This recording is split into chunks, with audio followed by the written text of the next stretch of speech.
प्रवर्तन निदेशालय ने मंगलवार को आम आदमी पार्टी के नेता और दिल्ली के पूर्व मंत्री सौरभ भारद्वाज के घर समेत 13 स्थानों पर छापेमारी की। ये कार्रवाई अस्पताल निर्माण घोटाले से जुड़ी बताई जा रही है और दिल्ली एनसीआर के विभिन्न इलाकों में की गई। वहीं इस पर राजनीतिक प्रतिक्रियाओं का दौर शुरू हो गया है।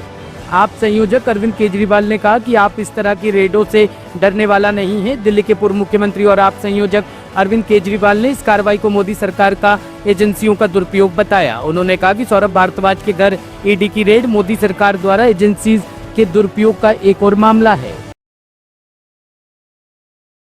चल रहा है, क्या कहेंगे मनीष जी? सौरभ भारद्वाज जी के घर पर जो ईडी का रेड चल रहा है, उसके पीछे केवल एकमात्र कारण है कि कल देश में प्रधानमंत्री जी की डिग्री को लेके एक बहुत बड़ा खुलासा हो गया। देश के सामने आ गया कि प्रधानमंत्री जी की डिग्री झूठी है। देश के सामने आ गया कि प्रधानमंत्री जी ने डिग्री को लेके झूठ बोला, भारतीय जनता पार्टी ने प्रधानमंत्री जी की डिग्री को लेके झूठ बोला। तो अब इस फजीहत से ध्यान कैसे भटकाया जाए? चलो किसी के यहाँ रेड कर देते हैं।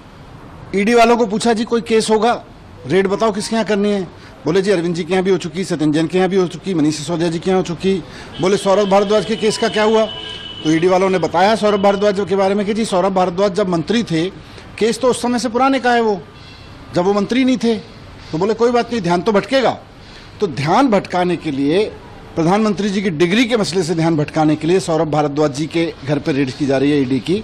और मजाक है, बच्चा भी हंसेगा इस बात को सुन के कि सौरभ भारद्वाज के घर जिस केस में रेड हो रही है वो उसके मंत्री बनने से पहले का केस बताया जा रहा है और रेड तब के लिए हो रही है जब वो मंत्री बना। तो हद है यार, कुछ भी कर लेते हैं।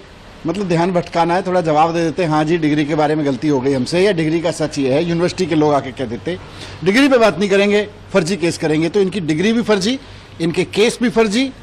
सत्येंद्र जैन का केस जैसे देखा आपने, सारा का सारा केस फर्जी निकला, वैसे ही इनके सारे केस भी फर्जी निकलेंगे और अंत में देखना सब फर्जी निकलेंगे भारतीय जनता पार्टी के लोग। लेकिन ईडी का जैसे जो इतिहास है, जो बताते हैं कि जब भी कार्रवाई होती है तो भ्रष्टाचार के गंभीर मसले को लेकर ईडी का हमेशा दावा रहता है कि हम कार्रवाई करते हैं। ईडी का केवल एक ही मसला रहता है कि भारतीय जनता पार्टी उनको कह दे कि भाई देश का ध्यान भटकाना है। प्रधानमंत्री जी की डिग्री पे जो बहुत फोकस कर रहा है देश, सोशल मीडिया से लेके मीडिया तक में, इंटरनेशनल मीडिया तक में चर्चा हो रही है कि एक देश का प्रधानमंत्री झूठी डिग्री के मामले में एक्सपोज हो रहा है। तो ईडी का काम, ईडी को काम ले लिया उन्होंने। ईडी का यही काम रह गया आजकल। ईडी का काम भ्रष्टाचार रोकना थोड़ी है। भारतीय जनता पार्टी जब फंसने लगे तो उन मुद्दों से ध्यान भटकाना है।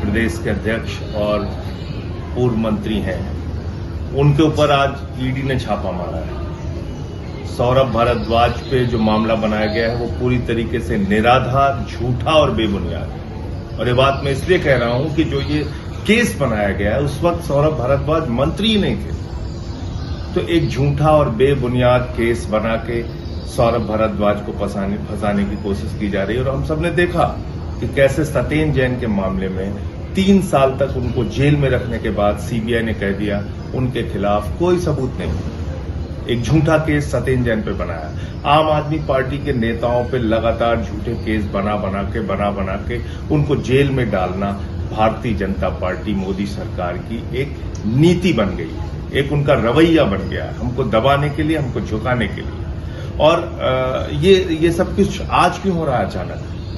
क्यों सौरभ भारद्वाज के घर पे आज छापा मार दिया गया? क्योंकि खबर बदलनी है, मुद्दा बदलना है। मुद्दा कल से क्या चल रहा था? मोदी जी की फर्जी डिग्री।